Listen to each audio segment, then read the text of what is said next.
வணக்கம், welcome to a day in my life vlog. 75 hard challenge பண்ண போகிறேன். So அதுக்கான ஹேபிட்ஸ் எல்லாம் கொஞ்சம் கொஞ்சமாக இப்போவே ஆரம்பிக்கலாம் அப்படின்னு சொல்லிட்டு மார்னிங்கே ஹனி வாட்டர் குடிக்கலாம் அப்படின்னு சொல்லிட்டு ஒரு ஸ்பூன் ஹனி அது கூட வார்ம் வாட்டர் மிக்ஸ் பண்ணி எடுத்துக்கிட்டேன். வாக்கிங்கும் போகலாம் அப்படின்னு இருந்தேன். பட் மார்கழி மாதம் பனி பெய்யுது, மார்னிங்கே ரொம்ப சீக்கிரமாக எழுந்திரிச்சு போயிட்டு கோல்டு ஏதாவது வந்து அப்புறம் எதுவுமே பண்ண முடியாமல் போயிடுமே அப்படின்னு சொல்லிட்டு கொஞ்சம் சூரியன் வந்ததுக்கப்புறம் போகலாம் அப்படின்னு வேலை இருந்ததெல்லாம் பண்ண ஆரம்பித்தேன். ஃபஸ்ட்டு வெசல் வாஷிங் வேலை இருந்தது, அது முடிச்சுட்டு சூரியன்லாம் வந்ததுக்கப்புறம் ஒரு 8:30 போல் மாடி மேலே போனேன். ஒரு 10 மினிட்ஸ் தான் நடந்திருப்பேன். அதுக்கப்புறமா பிரேக்ஃபாஸ்ட் பண்ணுமே அப்படின்னு சொல்லிட்டு கீழே வந்தாச்சு. நேற்று ஈவினிங்கே பச்சைப்பயிர் வந்து ஊற வச்சுருந்தேன். இன்றைக்கி வந்து பச்சைப்பயிர் தோசை பண்ணலாம் அப்படின்னு சொல்லிட்டு லைட்டாக முளை கட்டி இருந்தது. ஸோ அது ஒரு பக்கம் எடுத்து வச்சுட்டு சைட் டிஷ்க்கு தக்காளி தொக்கு பண்ணலாம் அப்படின்னு சொல்லி 6 தக்காளி எடுத்துருந்தேன். வெங்காயம்லாம் போடாமல் ரொம்ப எஃபர்ட்லாம் இல்லாமல் அரைச்சி பண்ணுற தக்காளி தொக்கு தான் பண்ணியிருந்தேன்.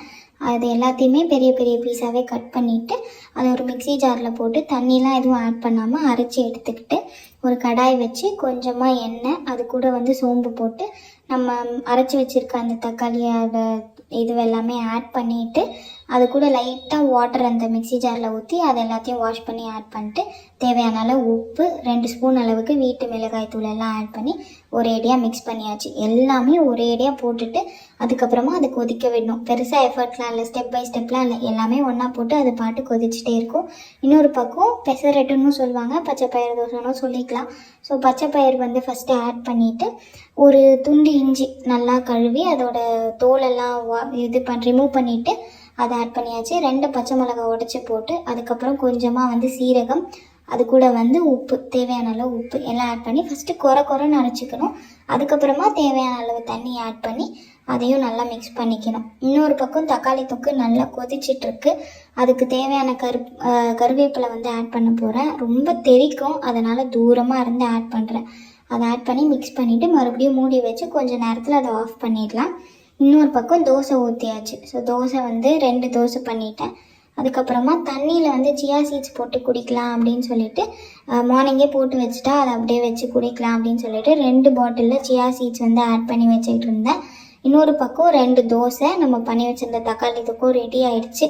இந்த பிரேக்ஃபாஸ்ட் வந்து சாப்பிட்டு முடிச்சுட்டு கொஞ்சம் வேலைலாம் இருந்தது, அதெல்லாம் முடிச்சுட்டு ஆஃப்டர்நூன் என்ன பண்ணலான்னு யோசிக்கும் போது சரி குழம்பு தனியாக காய்கறி தனியாக பண்ணாமல் நம்ம வந்து கூட்டு மாதிரி பண்ணிடலாம் அப்படின்னு சொல்லிட்டு ஒரு கிண்ணம் அளவுக்கு கேபேஜ், ஒரு வெங்காயம், ஒரு தக்காளி ஆட் பண்ணிவிட்டு அதுக்கப்புறம் பருப்பு கொஞ்சம் அதை வந்து வாஷ் பண்ணிவிட்டு அது கூட நம்ம கட் பண்ணி வச்சுருக்க கேபேஜ் அந்த கிண்ணம் அளவுக்கு பண்ணியிருந்ததை ஆட் பண்ணிவிட்டு நம்ம கட் பண்ணி வச்சுருக்க ஆனியனும் ஆட் பண்ணிடணும், கட் பண்ணி வச்சுருக்க தக்காளியும் ஆட் பண்ணிடணும். இப்போ வந்து ஸ்பைசஸ் தேவையான அளவு உப்பு, அதுக்கப்புறமா ஒரு 1.5 ஸ்பூன் அளவுக்கு வீட்டு மிளகாய் தூள், அப்புறமா கொஞ்சமாக மஞ்சள் தூள், இது எல்லாத்தையும் ஆட் பண்ணிவிட்டு இது எல்லாமே இந்த நம்ம போட்டிருக்க காய்கறியோட மிக்ஸ் ஆகிற அளவுக்கு கொஞ்சமாக தண்ணி ஊற்றி அதை வந்து மிக்ஸ் பண்ணிக்கணும்.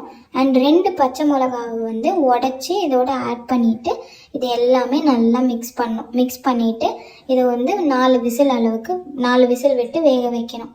பசிச்சது அப்படிங்கிறதுனால நேற்று ஈவினிங்கே வந்து 4 பாதாம் ஊற வச்சுருந்தேன். ஸோ அதை வந்து சாப்பிட்டுட்டு 4 விசில் வந்து விட்டு நம்ம வந்து ரெடி பண்ணியாச்சு. இதுக்கு வந்து தாளிப்பு வந்து ரெடி பண்ணோம். நான் ரொம்ப கம்மியாக தான் எண்ணெய் ஊற்றிருந்தேன், ரொம்ப கம்மியாக எண்ணெய், அது கூட சோம்பு, கருவேப்பிலை இது போட்டு அதோடு ஆட் பண்ணி இது எல்லாத்தையுமே மிக்ஸ் பண்ணியாச்சு. 1 பங்கு சாதத்துக்கு 2 பங்கு அளவுக்கு கூட்டு எடுத்துக்கிட்டேன், போர்ஷன் கண்ட்ரோல் பண்ணலாம் அப்படின்னு சொல்லிட்டு. ஸோ இதை சாப்பிட்டு முடிச்சுட்டு ஈவினிங் போல் வாக்கிங் போகலாம், மார்னிங் தான் வாக்கிங் போகலையே அப்படின்னு இருந்தேன். பட் ஈவினிங்லேருந்தே ஃபீவரிஷாக இருந்துச்சு, நைட்டு ரொம்ப ஃபீவர் ஆகிடுச்சு. ஸோ வாக்கிங்கும் போக முடியல, எதுவுமே பண்ண முடியல. நைட் வந்து ஃபீவர் இருந்ததுனால டேப்லெட் போட்டுட்டு தூங்கிட்டேன். ஸோ vlog இதோட முடிச்சிட்டேன். இது வரைக்கும் பார்த்ததுக்கு ரொம்ப நன்றி. இதே மாதிரி இன்னொரு vlogல பார்க்கலாம். தேங்க்யூ ஃபார் வாட்சிங். பாய்.